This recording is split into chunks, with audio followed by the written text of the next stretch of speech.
Stage पे बैठे कायदी राजा मोहम्मद जावेद इखलास साहब, शौकत अजीज भट्टी साहब और पंडाल में बैठे दोस्तों भाइयों, अस्सलाम वालेकुम। जिहड़े असां मिडल मैन लोग होड़े आ ना, यूसी ने फोकल पर्सन, वो हाई पीपी ना है, हाई नून ना है, हाई पीटीआई ना।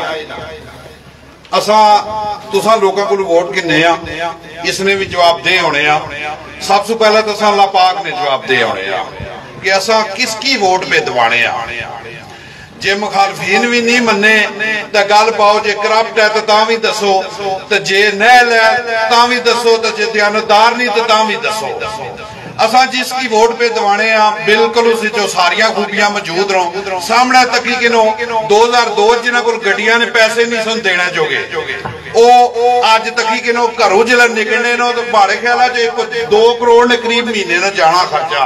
अजकल तो स्पीकर हाउस दियां मंडियां ने तो फ्री च काम पे चलना है।